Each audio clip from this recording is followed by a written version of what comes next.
나는 요셉이라. 아버지가 아직도 살아 계십니까? 흉년에 곡식을 사러 와 애굽 총리인 줄 알고 그 앞에 엎드려서 곡식을 구하는 야곱의 아들들, 요셉의 형들이죠. 더 정확하게 말하면 22년 전에 자기를 팔았던 바로 그 사람들, 그들이 지금 자기 앞에 그렇게 양식을 구하기 위해서 나와 있습니다. 그들에게 요셉은 자기가 애굽 총리인 자신이 요셉이라고 하는 사실을 그들에게 밝히 알립니다. 나는 요셉이라. 이 말을 듣는 순간 거기에 요셉 앞에 있던 야곱의 아들들은 아마 심장이 멎는 듯 했을 것입니다. 설마 우리가 미디안 상인에게 팔아버렸는데 저가 살아서, 물론 살아 있을 수는 있겠죠. 판다고 해서 다 죽는 건 아니니까. 근데 애굽 총리가 되었다. 야, 이건 진짜 기가 막힌 일인 것이죠. 아버지 심부름을 받고 형들의 안부를 묻기 위해서 왔던 그 요셉. 그렇지 않아도 형들은 아버지가 요셉을 편애하는 것을 두고 마음이 많이 불편했습니다. 그런데다가 꿈까지 꾸어서 자기들에게 이야기를 하면서 그러면서 자기들이 자기 묶은 곡식단이 자기들에게 절을 했다는 둥, 해와 달과 11별이 또 자기들에게 요셉에게 절을 했다는 둥, 뭐 이런 이야기 들으니까 그렇지 않아도 미웠는데 정말 죽이도록 미웠습니다. 그런데 마침 저기서 오고 있습니다. 그러니 형들은 뭐 하나같이 누가 먼저랄 것 없이 잘됐다, 우리 요셉을 정리해버리자, 정말 제 꿈이 이루어지는지 우리가 한번 두고 보자, 그러면서 조롱하듯 죽이기로 결의했습니다. 그런데 맏형 루벤이 그렇다고 우리가 죽일 수는 없지 않느냐, 동생인데, 그래서 물 없는 구덩이에 그를 던져 넣기로 했습니다. 그런데 후에 유다가 아주 강력하게 주장을 해서 미디안 상인들에게 팔기로 그렇게 하고는 은 20에 그를 팔아버렸습니다. 그러니 그때부터 지금 22년이 시간이 흘렀습니다. 그들은 요셉이 지금 살아있으리라고는 생각도 하지 않았습니다. 분명히 죽었을 것이다. 더 이상 그는 살아있을 수가 없다라고 그렇게 생각을 했던 것입니다. 그랬는데 그가 자기들 앞에 그것도 총리로 그렇게 나타났으니, 그러니 이게 지금 무슨 일입니까? 더군다나 그들은 총리의 은잔을 훔친 그런 혐의를 받고 지금 그 앞에 있으니, 야, 이건 이제 진짜 우린 여기서 죽든지 아니면 노예가 되든지 집으로 돌아갈 꿈은 잊어버려야 되겠다.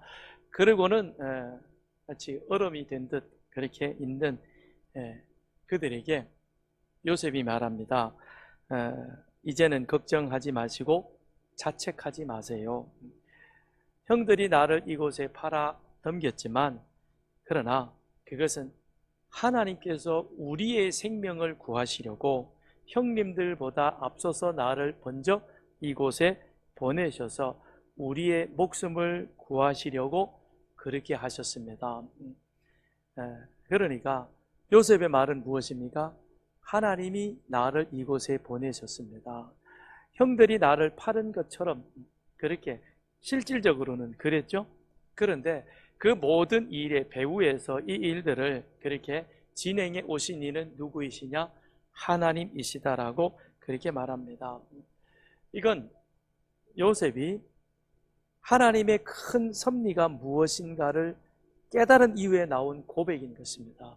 그냥 요셉이 이제는 총리가 됐고 살기 좋아졌으니까 너그러운 마음으로 형들을 용서해야 되겠다, 이런 아량 베푸는 그런 모습이 아니라, 요셉은 자기 할아버지 아브라함, 그 아브라함과 하나님이 하셨던 약속, 그 약속을 이삭과 그 다음에 아버지 야곱을 통해서 그는 정확하게는 그 하나님의 구원 계획이 무엇인지는 다 알 수는 없지만, 그러나 큰 틀에서 하나님께서 우리를 아브라함의 후손 되게 하셨고 가나안 땅에 살게 하셨고 하셨던 그 일에 대한 것들에 그것을 알고는 있었던 것입니다. 그랬기에 비록 노예로 팔려갔지만 그러나 그는 보디발의 집에서도 꾀부리지 아니하고 열심히 자기에게 주어진 일에 최선을 다했습니다. 그래서 성경은 말하기를 하나님이 요셉과 함께 하심에, 하나님이 요셉과 함께 하셨다는 것은 그거는 요셉이 하나님 앞에서 하나님이 원하시는 그와 같은 일들을 그는 행하며 살아갔다는 것입니다. 그리고 보디발 아내의 모함으로 감옥에 들어갔을 때에도 그는 이게 도대체 뭔 일이냐 그러면서 억울해하지 아니하고 또 그 자리에서 사람이 알든 알아주지 않든 자신의 주어진 일에 최선을 다했던 것이고, 심지어는 두 관원의 꿈을 해몽해 주었고 한 사람이 그로 인하여서 다시 복직이 되었음에도 불구하고 그를 잊어버렸습니다. 요셉은 분명히 술 맡은 관원이 자기를 그렇게 무죄 입증시켜서 꺼내줄 줄 철떡같이 믿었는데, 그런데 배신해버렸습니다. 잊혀졌습니다. 그럼에도 불구하고 요셉은 그 감옥에서 여전히 자신에게 주어진 일들을 성실하게 잘 감당해 갔던 것이죠. 그건 하나님께서 아브라함과 하셨던 그 약속, 그 약속이 하나님께서 어떻게 이루어 가실 것인가는 요셉은 모릅니다. 그러나 우리는 그와 같은 하나님의 약속받은 자로서 그 약속에 준하는 삶을 살아야 한다.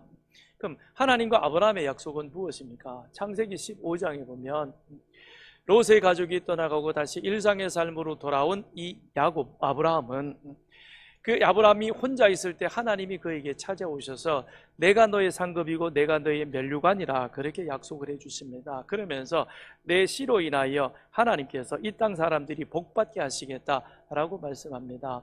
그랬더니 아브라함이 하나님 앞에 묻습니다. 하나님이 이 땅 가나안을 내 후손에게 주겠다는 그 약속을 제가 어떻게 알 수 있습니까?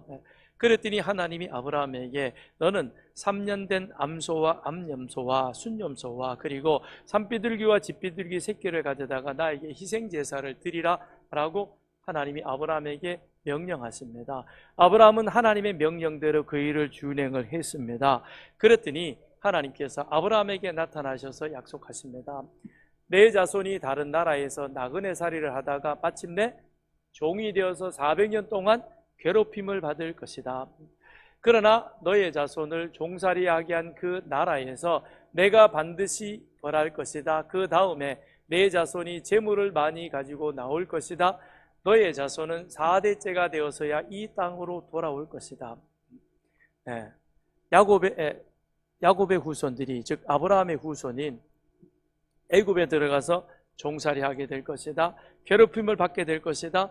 그러나 하나님께서 그들을 벌하시고 그리고 많은 재물을 가지고 다시금 돌아와서 어디로? 이 땅 가나안, 지금 하나님이 아브라함과 약속하고 있는 이 땅을 그들이 기업으로 차지하게 될 것이다. 하나님이 아브라함에게 약속하셨습니다. 아브라함은 이 약속을 그의 아들 이삭에게 이야기했을 것입니다. 이삭은 또 그 아들 야곱에게 이야기했을 것입니다. 야곱은 그 아들 요셉에게도 하나님의 약속이 무엇인가? 하나님은 아브라함을 선택하시고 그의 후손을 민족을 만들기 위해서, 왜 민족을 만들어야 됩니까? 장차 이제 하나님께서는 그들과 더불어 제사장 나라 거룩한 시민이라고 하는 큰 프로젝트를 가지고 계시고, 그래서 이스라엘 백성들이 여호와를 하나님으로 인정하고 그 계명대로 순종해 살아감으로 말미암아 이 땅의 참된 주권자가 하나님이시요 하나님이 우리에게 복 주시는 자임을 세계 열방 가운데 어디에서? 가나안 땅에서 하나님의 율례와 규례를 지켜 행함으로 말미암아 그들이 하나님이 주시는 복을 받고 그 복이 주변 사람들에게 흘러넘쳐서 하나님 사랑하듯 이웃 사랑하며 하나님의 축복을 흘러가게 하는 바로 그와 같은 자, 너는 복이 될 것이라 라고 하셨던 것처럼 그렇게 이스라엘 민족을 만들어 가시기를 원하셨던 것입니다. 그런데 그 민족 만드는 그 계획의 일환으로 하나님이 먼저 누구를 선발대로 보내시느냐? 요셉을 애굽에 보내십니다. 그런데 어떻게 보내셨습니까? 우리가 요셉을 두고 꿈꾸는 자라 그렇게 칭합니다.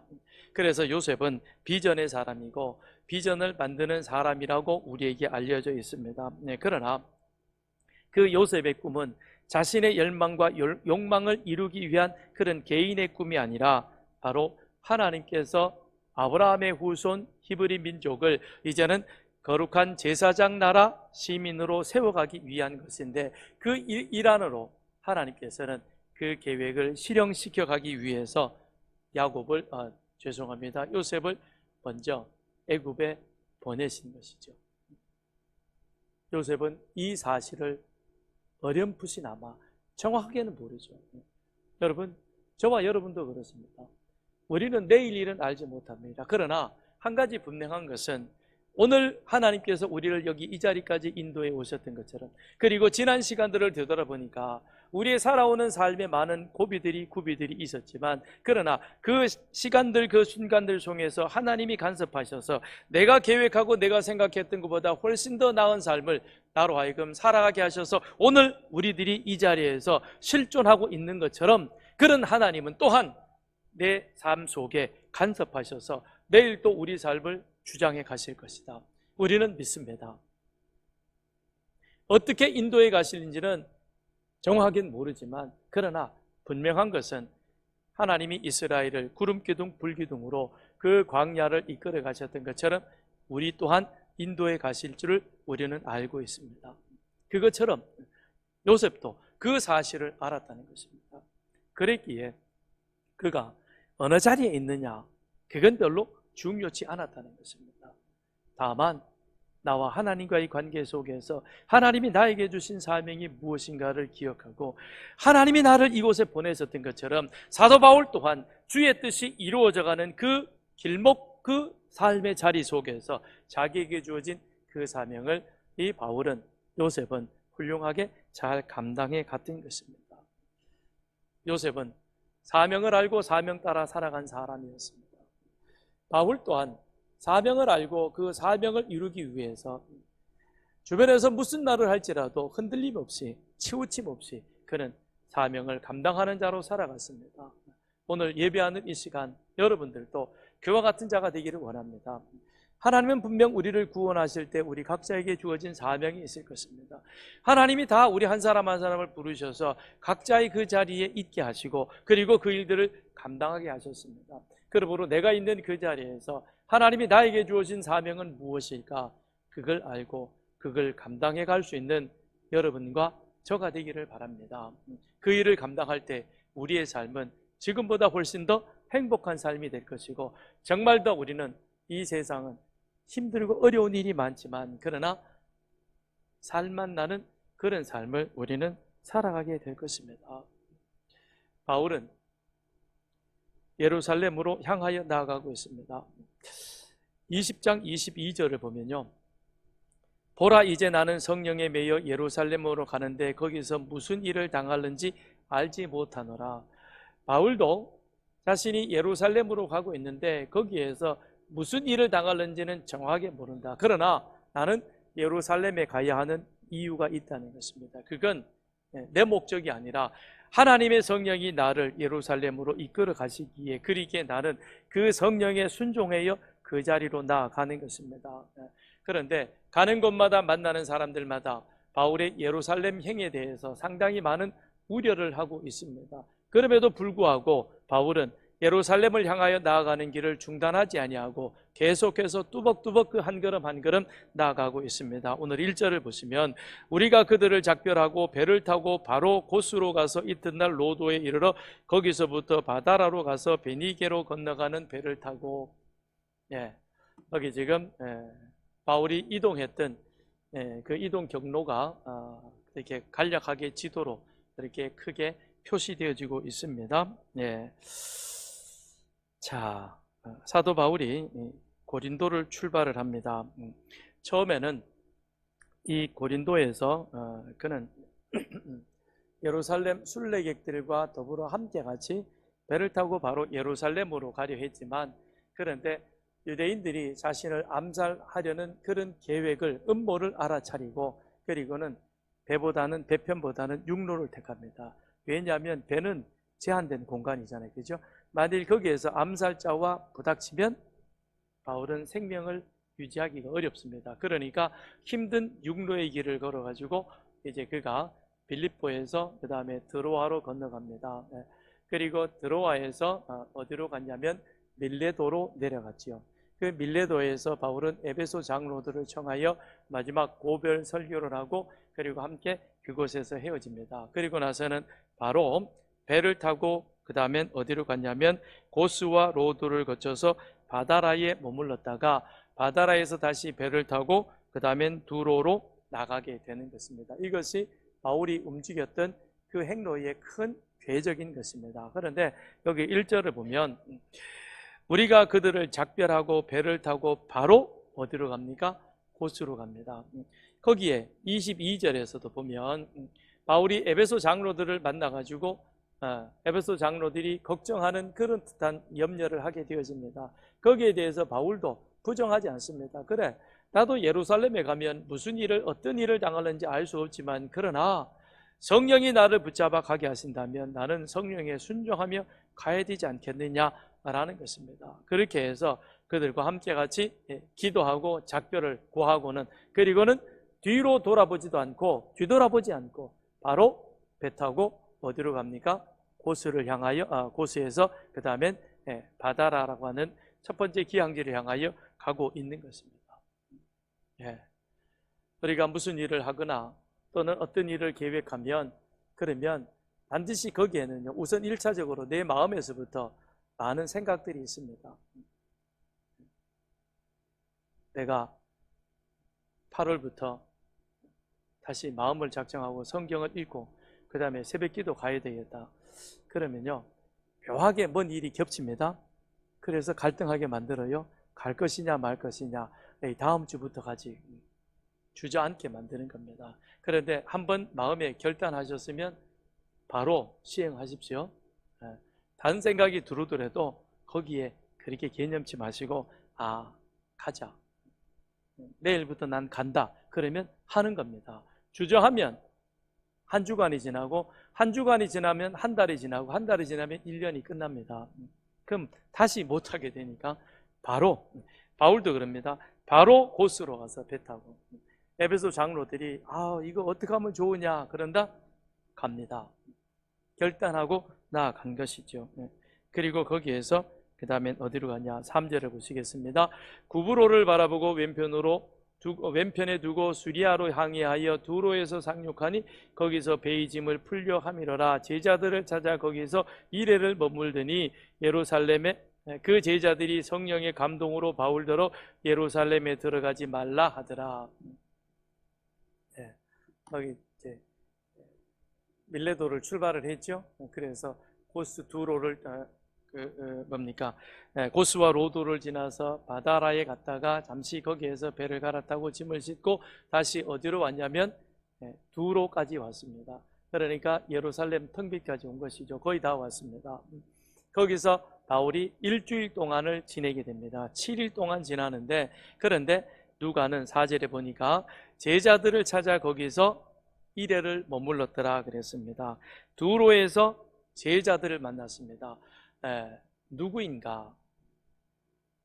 베니게는 두로의 큰 항구입니다. 바울의 배가 베니게에 기착을 하게 됩니다. 그런데 이 베니게는 과거에 예루살렘 교회가 스데반의 일로 인하여서 큰 환란이 일어나게 되죠. 스데반이 순교하고 그리고 나서 그 다음에 예루살렘 교회가 환란과 핍박 가운데 믿는 자들이 흩어지게 됩니다. 그 흩어졌던 자들이 어디까지 오냐면 베니게를 거쳐서 안디옥까지 오게 되죠. 그리고는 거기에 와서 유대인들에게 복음을 전하고 헬라인 몇 사람들에게도 복음을 전하게 됩니다. 그러면서 이 베니게의 안디옥에 무엇이 생기느냐? 믿는 사람들이 많이 생겼다라는 그 소식을 예루살렘 교회가 듣고 예루살렘 교회에서 바나바를 이 안디옥으로 파송을 합니다.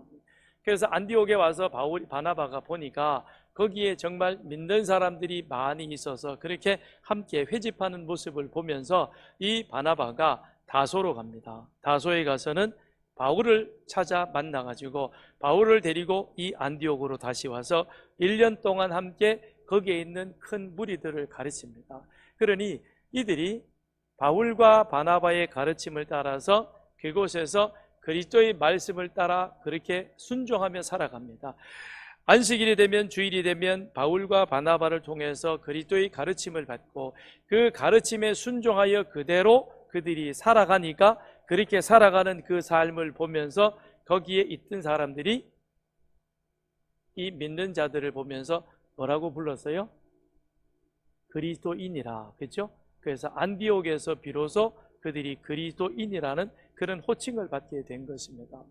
그러고 난 이후에 지금 상당한 시간이 흐른 그 시간에 지금 사도 바울이 누구를 다시 만나게 되었습니까?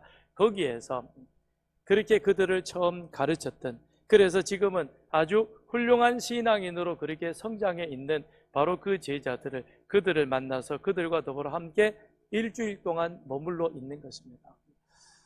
그동안 사도 바울이 전도 사역이라고 하는 것을 통해서 다니는 곳마다 얼마나 긴장하며 얼마나 힘들었겠습니까? 그러나 지금 이 자리에서 그는 옛 제자들을 만나서 일주일 동안 지내는 이 시간은 어찌 보면 사역이 아니라 그 이전에 그들을 가르쳤던, 그런데 지금은 자기처럼 그렇게 훌륭한 하나님의 사역자로 성장해 있는 그들과 함께 같이 하나님의 나라 일을 논하면서 하나님의 교회 일들을 함께 이야기하는 그 가운데 이 바울은 그 이전에 맛볼 수 없었던 그런 어떤 평온함을 바로 이 자리에서 그는 누릴 수 있었을 것입니다. 그러니 그들에게 있어 바울에게 있어서는 정말 이 두로에서 보내는 이 일주일의 시간은 참 행복한 시간이라고 그렇게 말할 수 있을 것입니다. 그런데 그 만남 속에서 제자들이 4절에 보니까 뭐라고 말합니까? 성령의 감동으로 바울더러 예루살렘에 들어가지 말라. 성령의 감동으로 제자들이 바울에게 권면합니다. 선생님, 예루살렘에 들어가지 마십시오. 예루살렘에 들어가면 고난이 있을 것입니다. 그러면서 그들이 바울에게 그렇게 부탁을 하는 겁니다. 그러면 자 20장 22절에 나는 성령에 매여, 바울이 예루살렘으로 가는 것이 성령에 매인바 되어서 성령이 이끌어서 그는 가게 된다는 것입니다. 그러면서 바울도 그때 거기에서 고백을 했습니다. 무슨 일을 만나게 될는지, 시련과 고난과 환난이 있게 있다는 것도 바울도 어느 정도는 짐작을 하고 있습니다. 그러면서 여기에 4절에 와서 보면 두로에서 바울이 다시 만났던 그 제자들도 성령의 감동으로 바울에게 예루살렘에 올라가지 말라고 말합니다. 우리는 한 하나님을 믿습니다. 한 예수님을 믿습니다. 그리고 한 성령님을 믿습니다. 그런데 한 분 성령님께서 제자들에게는 예루살렘으로 올라가지 말라 라고 말하게 하고, 한 분 성령님께서 또 동일한 성령이죠. 그 성령이 사도 바울에게는 예루살렘으로 올라가야 된다라고 그렇게 그를 이끌고 있습니다. 어떻게 해석해야 됩니까? 어찌하여 한 성령님께서 제자들에게는 바울에게 안 가는 것이 좋겠다라고 권면하게 하고, 그리고 한 성령이 사도 바울은 그래도 가야 된다라고 그렇게 이끌어갑니까? 지금 바울은 예루살렘 가는 것이 자기의 고집입니까? 자기의 주장입니까? 그렇게 사람들이 반대함에도 불구하고 올라가고 가겠다고 하는 것이, 그건 아닌 것입니다. 그러면 이 차이점은 무엇이냐? 예루살렘에 가면 고난이 있다는 사실은 제자들이나 사도 바울이나 공히 인정하는 바인 것입니다. 거기에는 시련이 있다, 어려움이 있다. 그런데 무엇을 더 강조하고 주목해서 보느냐 하는 것이죠.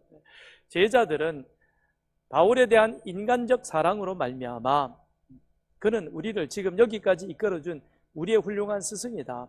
그런 인간적인 면에 있어서 사도 바울이 또다시 예루살렘에 가서 거기에서 고난을 당하는 것을 그들은 보는 것이 안쓰러웠습니다. 그래서 할 수 있으면 이제 선생님 좀 그런 고난을 피해서 돌아서 가는 건 어떻겠습니까? 그러니까 이 제자들도 예루살렘에 가면 고난이 있다는 사실을 아고, 그런데 그들은 그 고난보다도 바울이 인간적으로 그들을 더 사랑해서, 그래서 인간적인 면에 바울을 권면해서 그 고난을 좀 피하는 것이 어떻겠느냐라는 권면인 것이지요. 그런데 바울은 그것보다는 자신에게 주어진 사역, 주님께서 그에게 맡겨주신 그 사역이 그것이 먼저였던 것입니다. 이 일이 우선이었던 것이죠. 그랬기에 그래, 나는 예루살렘에 가서 고난을 당하고 심지어는 잘못하면 죽을 수도 있다. 그러나 예루살렘에 가서 죽더라도 나는 그것이 주의 일이기 때문에 가야 되겠다라는 것이지요. 네, 바로 그와 같은 것입니다. 바울의 우리가 알고 있는 1차적인 계획은 로마로 가서 선교 기지를 만들고 그 교회와 더불어 함께 그들의 파송을 받아서 서바나로 가는 것이죠. 그런데 우리 주님께서 사도 바울을 부르실 때에는 그것과 포함해서 하나님의 더 큰 계획이 있었습니다. 그게 무엇이냐면 사도행전 27장 24절에 보면 바울아 두려워하지 말라 내가 가이사 앞에 서야 하겠고, 사도 바울이 누구 앞에 서야 되느냐? 가이사 앞에 서야 된다는 것입니다. 이건 다만 재판받는 것만을 의미하는 것은 아닌 것입니다. 왜냐하면 하나님께서 사도 바울을 일찍이 다메섹 도상에서 그를 부르셨을 때 주님은 바울에게 세 가지 사명을 주셨습니다. 즉 세 부류의 사람들에게 가서 복음을 전하셨습니다. 이는 내가 이방인을 향한 택한 그릇이라. 그래서 먼저는 이방인을 향하여 복음을 전해야 될 사람이요, 또한 이방인에게도 복음을 전하지만 너는 임금들에게도 복음을 전해야 될 사람이다. 그리고 이스라엘 자손에게, 그러니까 이방인과 임금들과 이스라엘 자손에게 복음을 전하기 위하여 택한 나의 그릇이라고 그렇게 아나니아에게 말하면서 사도 바울에게 가서 안수하여 그로 하여금 이 사명을 감당하도록 하라라고 말씀하고 있는 것입니다. 그렇다면 바울은 지금 그 사명을 감당하고 있는 것이죠. 그래서 바울이 세 번의 전도 여행 가운데서도 보면 늘 그가 먼저 갔던 곳은 유대인의 회당입니다. 이스라엘 자손에게 그는 복음을 전하러 갔던 것입니다. 그러면서 또한 동시에 이방인들에게도 바울은 지체하지 아니하고 주저하지 아니하고 이방인들에게 찾아가서 복음을 전했던 것입니다. 그런데 하나 남았던 것은 임금들에게는 아직 복음을 전하지 못했습니다. 이제 그 사명을 우리 주님께서는 바울로 하여금 예루살렘에서 감당하게 하고, 그리고 더 나아가서는 로마에 가서 가이사 앞에 서도록 하는 것입니다. 예루살렘에서 임금 앞에 섭니다. 어느 임금? 네, 아구수도 앞에 서는 것이죠. 결박당한 채 섰지만 바울은 아구수도에게 복음을 전합니다. 네, 여기 있는 우리 모두가 다 내가 결박당한 것처럼 이렇게 결박당하지 아니하고 우리 모두가 다 예수가 그리스도 되심을 믿음으로 고백하여 구원받기를 원합니다. 바울은 아리스도 왕에게 복음을 전하게 되는 것입니다. 요셉이 꿈을 꾸었습니다. 요셉의 꿈은 하나님이 주시는 비전이었습니다. 그 꿈으로 인하여 요셉은 형들에게 더 미운 틀이 박히게 됩니다. 그래서 결국에는 노예로 팔려가게 되는 것이죠. 그러나 하나님께서는 요셉을 미디안 상인에게 팔되 어디로 팔려가게 합니까? 바로의 시위 대장인 보디발의 집에 가게 하는 것입니다.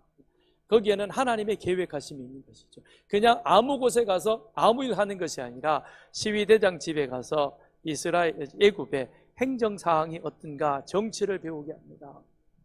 그리고 맡겨진 일이 농사인 것이죠. 그에게 주어진 경제를 잘 배우게 하는 것입니다. 그리고 나서는 그 감옥에 들어가서는 또 바로의 관리들을 만나서 그 사무를 감당하게 함으로써 앞으로 행정적으로 어떻게 해야 할 것인가 하는 것을 이 요셉으로 하여금 짧은 시간이지만 하나님은 그 모든 것들을 다 경험하게 하는 것입니다. 그러니 요셉이 나이 30이 되어서 바로 앞에 서서 애굽의 총리가 되었지만, 그러나 그 즉시로 그는 애굽 전역을 순찰하면서 자신이 해야 할 일이 무엇인가, 7년 흉년 동안에 그가 해야 할 일, 그리고 7년 흉년을 어떻게 대비해야 할 것인가 하는 것에 대한 모든 마스터 플랜을 한순간에 다 감당하게 되는 겁니다. 그러니 요셉이 13년 동안 노예 생활로 지낸 것 같지만 사실은 하나님의 큰 계획의 틀 속에 그 모든 일들을 이 요셉은 배워갔던 것입니다. 하나님 역시 마찬가지로 사도 바울을 지금 그와 같은 모습으로 보내고 있는 것이죠. 우리는 눈앞에 있는 현실만 보게 되는 것입니다. 지금 당장 내가 당한 현실, 그것이 평한 길이든 고난이든, 그래서 고난이면 좀 더 편한 것을 우리는 원합니다. 그래서 우리는 그것만을 기도하고 있습니다. 그런데 하나님은 때로 우리에게 평안보다는 고난을 더 많이 주십니다. 왜 그럴까요? 하나님은 고난 너머에서 역사하시는, 하나님은 처음과 마지막을 알고 전체를 알고 전체의 큰 그림 속에서 우리를 그렇게 이끌어 가시는 겁니다. 그러므로 평안할 때도 우리는 감사하고 기도하지만 힘들고 어려운 고난이 있을 때에도 낙심하지 말고 하나님 앞에 기도하며 하나님의 큰 그림, 하나님의 그 계획이 무엇일까? 그 계획을 알고 계획 속에 나아갈 수 있는 저가 되도록, 우리가 되도록 우리는 그렇게 기도하며 나아가야 할 것입니다. 5절 보겠습니다. 이 여러 날을 지낸 후에 두로에서 7일을 지낸 이후에 그들은 떠나갑니다. 그런데 그 처자와 함께 성문 밖까지 전송하거늘 우리가 바닷가에서 무릎을 꿇어 기도하고 서로 작별한 후에 우리는 배에 오르고 그들은 집으로 돌아가니라. 밀레도에서 에베소 장로들과 헤어질 때에 장로들과 함께 같이 무릎 꿇고 기도했습니다. 똑같은 장면이 지금 여기서도 그렇게 이루어지고 있는 이 모습을 우리는 보게 되는 것이죠. 7일간의 만남이었지만 그러나 두로의 제자들은 아내와 자식들을 함께 같이 데리고 나와서 예루살렘을 향하여 나아가는 사도 바울을 위해서 함께 같이 기도하고 있습니다. 고난이 있을 걸 알지만 그 고난을 회피하지 아니하고 담대히 주님께서 주신 그 사명을 감당하기 위해서 나아가는 그 사도 바울의 앞길을 이들은 온 가족이 함께 모여서 그렇게 축복하는 그런 모습을 보게 됩니다. 그런데 그 축복은 입으로 끝나는 것이 아니라 함께 꿇어 엎드려 하나님 앞에 기도했다는 것입니다. 우리가 바닷가에서 무릎을 꿇어 기도하고, 바닷가에는 떠나는 사람, 보내는 사람, 그리고 마중 나온 사람, 많은 사람들이 있을 것입니다. 그러니 거기에는 수많은 사람들이 있는 것이고, 만일 거기에 서서 그들이 꿇어 엎드려서 기도했다면, 큰 소리로 기도했다면 많은 사람들이 이목을 집중하게 될 것입니다. 그럼에도 불구하고 이들은 시선을 의식하지 않고 꿇어 엎드려 하나님 앞에 기도합니다. 무엇을 위해서 기도했겠습니까? 먼저 두로의 제자들은 예루살렘을 향하여 나아가는 사도 바울, 지금까지도 성령의 인도하심을 받고 나왔지만 예루살렘에 가서도 끊임없이 계속해서 성령의 이끄심에 따라 성령께서 맡겨주신 일들을 감당하기를, 담대히 그 일을 끝내기를 위해서 기도했을 것입니다. 사도 바울 또한 그 제자들을 위해서 기도했을 것입니다. 이렇게 훌륭하게 자라 자기의 안위를 걱정해주는 그 제자들이 듬직하기도 했고요. 그래서 계속해서 이런 세속에 흔들리지 아니하고 끝까지 믿음을 지켜 마지막 천국에서 함께 보게 될 것을 기대하면서 아마 바울도 제자들을 위해서 그렇게 기도했을 것입니다. 서로를 위해서 기도하고 서로를 위해서 축복해주는 바로 이 모습, 이것이 바울로 하여금 예루살렘으로 올라갈 때에 그 발걸음을 한결 가볍게 해 주었을 것입니다. 우리가 다음 주일 오후 예배 때 파송 예배를 드립니다. 대마도로 향하여 나아가는 우리 청년들 토요일마다 모여서 열심히 준비합니다. 캄보디아로 나가는 그분들도 역시 익숙한 곳이긴 하지만 무더위와 그리고 여러 가지 불편한 그런 환경들을 극복하며 그 일을 감당해 가야 합니다. 어렵습니다. 가기로 작정했지만 많은 생각들이 아마 있을 수도 있을 것입니다.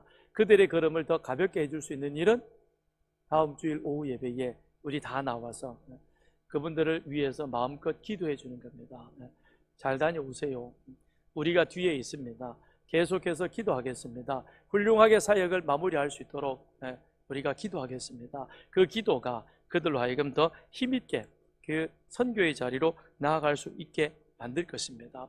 두로를 떠난 사도 바울은 이제 가이사르에 도착을 합니다. 7절, 두로를 떠나 항해를 다 마치고 돌레마이에 이르러 형제들에게 안부를 묻고 그들과 함께 하루를 있다가 이튿날 떠나 가이사랴에 이르러 7 집사 중 하나인 전도자 빌립의 집에 들어가서 머무느니라. 그에게 딸 넷이 있으니 처녀로 예언하는 자니라. 가이사랴에서 바울은 빌립의 집에 머뭅니다. 빌립, 누가는 빌립을 전도자로 칭합니다. 그러면서 그 앞에 그는 전에 어떤 사람이었느냐? 예루살렘 교회의 7 집사 중에 한 사람이었다라고 말합니다. 7 집사 중에 한 사람인데 왜 그를 전도자라고 칭하는가? 아마도 스데반의 일로 인하여 예루살렘 교회가 흩어질 때 이 빌립은 성령의 인도함을 받아 광야에 가서 에디오피아 내시를 만납니다. 그리고 그에게 복음을 전하죠. 그리고 나서 그 이후로 그는 여러 곳으로 다니며 복음을 전하다가 지금은 가이사라에 정착해서 살고 있습니다. 그곳에 또 열심히 전도하고 있는 것이죠. 그러니 누가는 그를 전도자라 그렇게 지칭을 하고 있는 것입니다. 그러면서 동시에 그 집에 네 딸이 있었는데 그 딸들이 함께 예언하며 하나님의 일에 헌신하는 자였더라라고 누가는 기록하고 있습니다. 예언으로 딸들이 주님을 섬깁니다. 예언이라고 하는 것은 하나님 당신께서 주권적으로 당신이 이루실 그 일들을 주의 종을 통해서 미리 말씀하게 하는 것이죠. 그런데 예언하게 하는 그 예언의 목적은 사람들로 하여금 회개하여 구원받도록 하기 위한 것입니다. 그러니까 빌립과 그의 딸들은 이렇게 하나가 되어져서 하나님의 일을 감당하고 있었다는 것입니다. 하나님의 일을 함에 있어서 남녀의 구분이 없습니다. 남자만 있고 이 일을 해야 된다, 그런 법이 성경에도 제가 볼 때는 없는 것 같아요. 그런데 어느 교회에서는 우리 교회는 여자는 절대 장로를 안 세운다, 또 어떤 교단에는 여자에게는 절대 목사 안수를 안 준다 라고도 이야기를 합니다. 성경에 그런 말이 있나요? 여자는 절대 목사가 되면 안 된다, 여자는 절대 장로가 되어서도 안 된다, 그런 법이 있어요? 없습니다. 그런데 왜 자기들이 성경 위에 서가지고는 우리 교회는 절대 여자는 장로를 안 세운다. 제가 모르긴 해도요, 아마 그 교회에도 더 훌륭한 여자분들이 많을 거예요. 장로님들보다. 그러면 그분들도 장로가 돼야 돼요? 되지 말아야 돼요?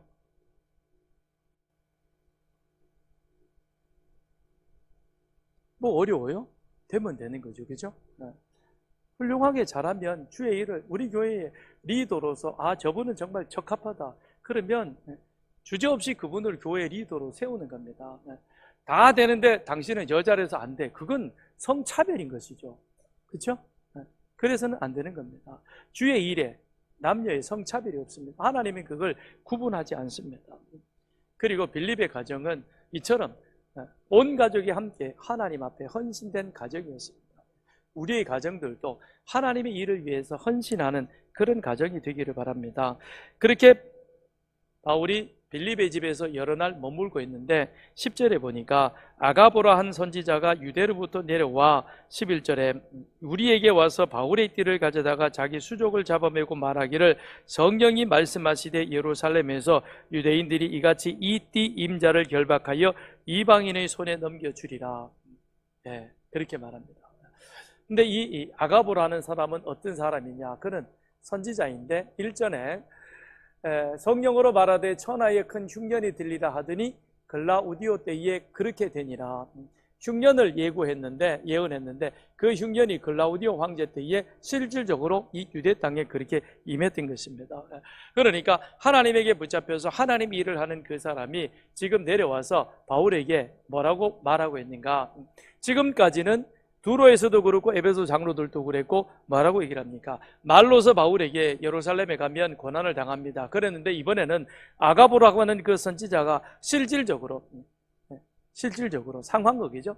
와가지고는 바울의 띠를 가져다가 자기 몸을 결박하고는 이 띠 임자, 이게 누구냐? 바울이죠. 바울이 예루살렘에 가면 이렇게 결박당하여 이방인들에게 넘겨주게 될 것이다 라고 예언을 하게 되는 것입니다. 얼마나 구체적이고 실질적인 그와 같은 내용인 것입니까? 만일 바울이 이 상황을 보면서 그 마음이 흔들릴 법도 하지 않습니까? 진짜 내가 가면 저렇게 결박당해서, 그렇지 않아도 지금까지 숱한 모진 고난과 핍박을 받아왔었는데 마지막에도 예루살렘에 가서 이런 일을 당해야 된다고 생각하니 얼마나 힘이 들겠습니까? 그런데 바울은 흔들리지 않습니다. 한결같았습니다. 13절 시작, 같이 읽겠습니다. 시작. 바울이 대답하되 여러분이 어찌하여 울어 내 마음을 상하게 하느냐? 나는 주 예수의 이름을 위하여 결박당할 뿐 아니라 예루살렘에서 죽을 것도 각오하였노라. 결박당하는 거 그게 뭔 대수냐? 나는 40에 하나 감한 매도 여러 번 맞았는데 그러니 나는 죽어도 여한이 없다.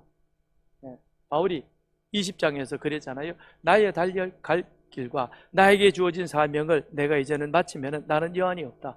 나는 하나님 앞에 부끄럽지 않는 삶을 살았다는 겁니다. 그랬기에 예루살렘에 가서 나는 죽어도 좋아. 요지부동인 것입니다. 흔들리지 않습니다. 끝까지 바울은 그렇게 나아갑니다. 그런 바울을 보면서 모였던 가이사랴에 있던 사람들이 뭐라고 얘기합니까? 14절, 그가 권함을 받지 아니하므로 우리가 주의 뜻대로 이루어지이다. 그렇습니다. 주님 뜻대로 당신을 통해서 하나님 당신의 일을 해 가실 것입니다 라고 그들은 그렇게 고백하고 있는 것입니다. 사도 바울도 우리와 똑같은 성정의 사람인 것입니다. 바울의 다른 서신서들을 보면, 고린도서를 보면 바울이 이와 같은 상황에 대해서 내가 두렵고 떨림으로 인하여 심히 나도 곤고하였노라라고 그렇게 고백하고 있습니다. 그래요. 바울도 지금 마지막 3차 선도를 마치고 예루살렘으로 향하는 그 길에 암살의 위험도 있었지요. 그리고 또 밀레도에서 에베소 장로들이 그와 같은 말들을 했었죠. 두로에서도 그와 같은 말을 들었었죠. 그럴 때마다 바울이 비록 나는 끝까지 가겠노라 그랬지만 마음 한켠에는 두려움도 없지 않아 있었다는 겁니다. 힘든 마음의 아픔도 그는 가지고 있었다라고 바울은 고백하고 있습니다. 그럼에도 불구하고 바울을 멈추지 못하고 끝까지 달려가도록 그렇게 만든 힘이, 동인이 무엇이었느냐? 바울은 두로에서, 가이사랴에서 만나는 사람들을 통해서 큰 위로와 그리고 하나님의 함께 하심을 느끼게 되었다라고 하는 것입니다. 밀레도에서 출발하여 바울은 두로에서 일주일 동안을 지내게 됩니다. 그 일주일 동안 바울은 자신이 다메섹 도상에서 회심하고 난 이후에 처음으로 바나바와 함께 주의 사역을 열심히 했고, 그렇게 해서 1년간 가르쳐서 양육한 제자들, 그 제자들을 만나서 그는 일주일 동안 정말 행복한 시간들을 보내게 된 것이죠.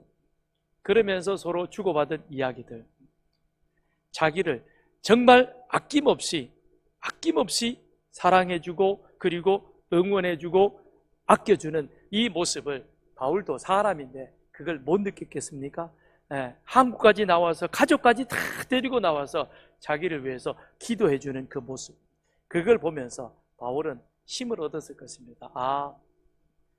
이 정도면 나도 내가 달려갈 길을 충분히 달려가지 않았느냐, 그러니 예루살렘에 가서 무슨 일을 당하든 나는 괜찮다, 힘이 되는 것입니다. 그뿐만 아니라 가이사랴에서 사도 바울은 7집사 가운데 한 사람이었던 빌립을 만났습니다. 빌립하고 사도 바울은 참 묘한 관계입니다. 과거에는 바울은 핍박자로서 빌립을 잡으러 다니던 사람이었습니다. 교회를 잔멸하러 다니던 사람이었습니다. 그때 빌립은 바울의 박해를 피해서 피해 다니던 그와 같은 입장이었습니다. 그런데 지금은 상황이 바뀌어졌습니다. 바울은 박해를 각오하고도 예루살렘으로 올라가고 있습니다. 올라가는 그 사도 바울을 이 빌립은 사랑하는 딸들과 더불어 함께 같이 그를 주님의 이름으로 영접하고 함께 같이 있는 동안 마음껏 주의 나라를 위해서 함께 나누고 그리고 축복하고 이제 그를 보내는 것입니다.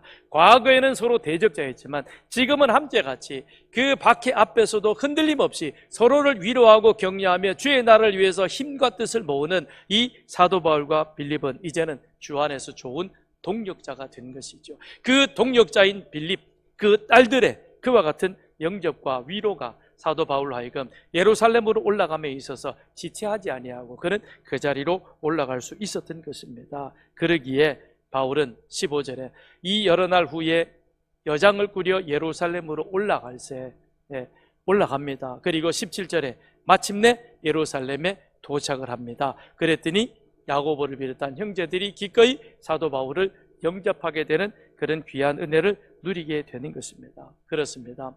우리 주님은 십자가에서 우리의 죄를 해결해 주셨을 뿐만 아니라 지금은 하나님 우편에서 우리를 응원하고 계십니다. 우리를 위로하고 계십니다. 우리 주님은 때로는 기록된 말씀으로 우리를 응원하며 위로하십니다. 때로는 주의 종을 세워서 하나님의 말씀으로 위로하십니다. 때로는 우리 가정에서, 때로는 함께하는 우리 교우들과 더불어 서로 교제하는 그 자리에서 우리는 위로를 받습니다. 위로를 주는 자가 되는 것입니다. 그렇습니다. 이제 우리가 구원받은 하나님의 백성으로서 우리는 하나님의 말씀으로 우리가 위로를 받을 뿐만 아니라 예배를 통해서 주시는 말씀을 통해서 위로받고 이 세상 속에서 우리에게 주어진 사명을 훌륭하게 감당하며 나가기를 바랍니다. 더 나아가서는 아름다운 성도의 교제를 통해서도 한없는 하나님의 위로를 경험하고 이 한 주간도 앞으로의 우리의 신앙 여정 속에서도 우리는 지체하지 않고 주저하지 않고 우리에게 주어진 사명을 향하여 뚜벅뚜벅 그렇게 사명의 길을 걸어가는 여러분과 저의 삶이 되기를 바랍니다. 이 시간 오늘 주신 말씀을 기억하며 우리 함께 같이 합심해서 기도하기를 원합니다. 나의 내일은 나는 알 수 없습니다. 그러나 우리 주님은 그 모든 것들을 아시고 계획대로 우리를 한 걸음 한 걸음 인도해 가실 겁니다. 우리 주님은 우리를 인도해 주실 뿐만 아니라 때로는 시련과 환난 가운데 있을 때 우리를 위로해 주시고 우리를 격려해 주시고 그리고 우리를 일으켜 이끌어 가시는 신실하신 좋으신 주님이시기도 합니다. 그렇게 우리가 주님의 인도하심에 따라 순종하며 이 한 주간도 그렇게 살아가기를 바랍니다. 그리고 우리에게 주어진 사명도 이제 우리의 힘이 아니라 주님이 주시는 위로와 능력에 힘입어서 잘 감당할 수 있는 우리 모두가 되기를 바랍니다. 그 일을 두고 우리 같이 시간 함께 주의 한번 힘있게 부르짖고 기도합니다.